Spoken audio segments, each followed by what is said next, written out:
ठंड में गरीब बाप की 5 बेटियों की विदाई। पूरी पूरी पूरी, गर्मा गर्म पूरी पूरी। जैसे ही आदमी पूरी से भरा परात लिए लाइन में आगे बढ़ता है, तभी ठंड से ठिठुरता गरीब शंकर अपनी पत्तल बढ़ाकर कहता है, अरे भाई थोड़ी सब्जी और 2 पूरी डालना। जैसे वो आदमी पूरी देने लगता है, तभी पगड़ी पहने अमीर लालचंद वहां आकर उसे रोकते हुए कहता है, अरे ओ बिरजू, कोई जरूरत नहीं है इसको और पूरी देने की।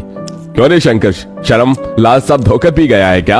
हाँ, तू घर में 5-5 जवान बेटियों को बिठाए रखा है और यहाँ दूसरे की बेटी की बारात में फ्री फंड का भोज खा रहा है। अरे तेरी सबसे बड़ी बेटी सुधा की जोड़ी की लड़कियां ब्याह करके कब की ससुराल चली गईं और बच्चों की मां बन गईं। तू कब ब्याहेगा अपनी बेटियां? अगर उनको ब्याहना तेरे बस में नहीं था तो 5-5 बेटियों को पैदा ही क्यों किया? मेरे माथे की पगड़ी देख रहा है, बड़े भाग से यह मौका मिलता है एक बाप को बेटी के ब्याह में पगड़ी पहनने का, समझा? लालचंद जानबूझकर पूरे समाज के बीच एक और तो अपनी अमीरी का बखान, तो वहीं दूसरी तरफ शंकर की गरीबी की हंसी उड़ा रहा था, जिससे शंकर सबके बीच बहुत शर्मसार होता है और अपनी आंखें झुकाए वहां से घर लौट आता है, जहां एक टूटे फूटे माटी के घर में उसकी बूढ़ी पत्नी जानकी और 5 बेटी सुधा, गहना, कविता, चंदा, राधा उस ठंड में भी एक दिए और जूते के लेस बना रही थी। माँ, मेरा हाथ। तू ठीक तो है राधा? दिखा मुझे अपना हाथ। हे भगवान, तेरा तो हाथ जल गया। कहा था तुझे कि लेस का माल तू ना बना, तुझे दिए पर संभाल कर हाथ चलाना था। पहले ही अपने घर के दुख भरी परिस्थितियों को बाहर से ही देखकर शंकर अपनी आंखों से आंसू पोंछकर मुस्कुराते हुए अंदर आता है। अरे क्या कर रही हैं बाबा की 5 बेटियां? अरे बाबा, आप आ गए। हे भगवान, आप तो ठंड से कांप रही हैं। मैं आपके लिए आग जला देती हूँ। कितनी बार कहा है आपको कि एक स्वेटर अपने लिए खरीद लीजिए, बाहर कितनी ठंड गिर रही है और आपका बुढ़ापे का भी शरीर है। तभी दुखमन से शंकर ने कहा, चिंता मत कर मेरी लाडो, तुम 5 को ब्याहने से पहले नहीं मरूंगा। जब तक तुम 5 की विदाई नहीं हो जाती, मेरे प्राणों को भी कहां मुक्ति मिलेगी। एक बार तुम 5 की विदाई कर दूं, फिर चाहे मेरी मिट्टी उठ जाए। ये सुनकर गरीब शंकर की 5 बेटियों की आंखों आंसुओं से भर जाती हैं। भगवान के लिए फिर कभी अपने मुंह से ऐसी बात मत निकालना बाबूजी। आपके सिवा माँ और हम 5 का इस दुनिया में है ही कौन?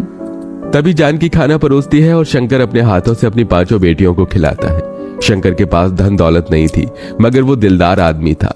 शंकर को हमेशा अपनी 5 बेटियों की शादी और उनकी विदाई की ही चिंता लगी रहती, क्योंकि कोई भी उसे रिश्ता नहीं जोड़ना चाहता था और कई दफा रिश्ते वाले देखने भी आते तो उसका गरीब घर द्वार देखकर चौखट से ही लौट जाते। ऐसे ही दिन बीतते हैं और शंकर का दूर का रिश्तेदार उसे एक रिश्ता बताता है। जानकी, कल सुधा चंदा को लड़के वाले देखने आ रहे हैं, उन्हें तैयार कर देना। मेरे एक मित्र हैं, उन्होंने ही ये रिश्ता बताया है। ईश्वर करे कि बात बन जाए तो इन दोनों के हाथ जल्दी पीले कर दूंगा। धीरे धीरे करके ही तो अपनी बेटियों का भार उतार पाऊंगा। अगले दिन रमा देवी शंकर की बेटियों को देखने आती है। आइए आइए बहन जी, आपका ही इंतजार था, यहाँ बैठिए। अरे जानकी बिटिया, उसको ले आना। सुधा और चंदा एक बड़ी ही पुरानी सी बनारसी साड़ी में सादगी के साथ आती है और चाय नाश्ता परोसती है। तभी रमा देवी कहती है, देखो भाई साहब, बेटियां तो मुझे आपकी दोनों ही पसंद है, मगर दहेज भी लगेगा। मेरा एक बेटा बैंक में भले ही चपरासी है मगर सरकारी है, और दूसरा बेटा सरकारी नौकरी की तैयारी कर रहा है। दोनों का ज्यादा नहीं तो 10 लाख दे दीजिए। दहेज की बड़ी रकम सुनकर गरीब शंकर चिंता में आ जाता है। माफ कीजिएगा बहन जी, मैं इतना तो नहीं दे पाऊंगा। एक बेटी होती तो जोड़ जाड़ कर कहीं से भी पैसे भी दे देता, मगर मेरी 2 बेटियों के बाद 3 बेटी और हैं ब्याहने को। मगर ये इस गरीब पिता की जुबान है, मुझसे जितना बन पड़ेगा मैं दूंगा। मैं दोनों के लिए 5 लाख तक दहेज दे दूंगा और फिर बारात का खर्चा भी तो देखना है। रमा रिश्ता पक्का कर देती है। उसके जाने के बाद चिंता से भरी जानकी ने कहा, अजी 5 लाख रुपए कहाँ से ला कर देंगे? आप कुछ सोचा है? अरे खेत बेच दूंगा जानकी, 4-5 लाख रुपए तो मिल जाएंगे। कम से कम मेरी 2 बेटियों की विदाई तो हो जाएगी। लेकिन बाबा, खेत बेच दोगे तो खेती कहाँ करोगे? मजदूरी कर लूंगा। वैसे भी गरीब लोग लेबर माटी में लगे हुए हैं। बस तुम पांचों अपने घर द्वार चली जाओ। बेटी की विदाई के लिए मजबूर होकर शंकर अपना खेत बेच देता है, जिसके बदले उसे केवल 2 लाख ही मिलते हैं। पैसे कम पड़ने पर वो अपना घर भी गिरवी रखकर दहेज और बारात का सारा इंतजाम करता है। रमा बारात लेके आती तो है। सभी बाराती ठंड के गर्म कोट, जैकेट, स्वेटर पहने आते हैं, तो वहीं गरीब शंकर धोती और पतले पुराने से कुर्ते जो कि जगह जगह से फटा होता है, उसमें ठिठुरता हुआ हाथ जोड़े बारातियों का स्वागत करता है। मगर एकदम से रमा की शर्त पलट जाती है। अरे रमा जी, आपने मुझे वचन दिया था, आप ऐसे कैसे बात से मुकर रही हैं? देखो भाई, 10 लाख रुपए से दहेज का 1 पैसा कम नहीं लगेगा। अगर तुम दे सकते हो तो कहो, नहीं तो बारात वापस लेकर जाते हैं। शंकर डबडबाई आंखों से मंडप में दुल्हन बनी बैठी अपनी बेटी को देखकर अपनी पगड़ी उतारकर रमा के पैरों में रख देता है। मैंने अपनी इज्जत आपके पैरों में रख दी है, दया कीजिए। अगर ये शादी नहीं हुई तो लोग मुझे और मेरी बेटियों को जीने नहीं देंगे। रमा पगड़ी को पैर मारकर चली जाती है, तो वहीं समाज भी शंकर पर थू थू करने लगता है।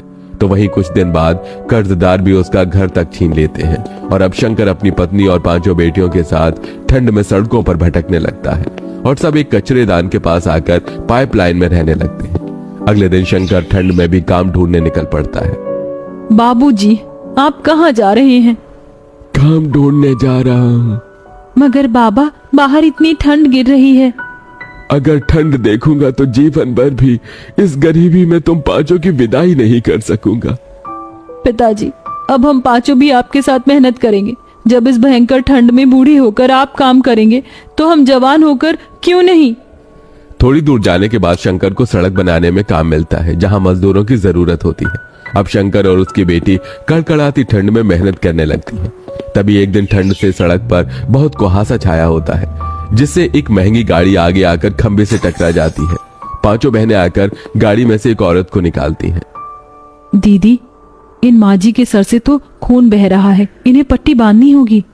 चंदा, चल इन्हें घर ले चलते हैं। शंकर का परिवार अंजना की बहुत देखभाल करता है। वहीं बातों बातों में शंकर अपना दुख उससे बांटता है और फिर, भाई साहब, भगवान ने आपकी 5 बेटियों को मेरे बेटों के लिए ही बनाया है। मैं इन्हें अपने घर की बहू बनाना चाहती हूँ। यह सुनकर शंकर की आंखों से खुशी के आंसू छलक पड़े।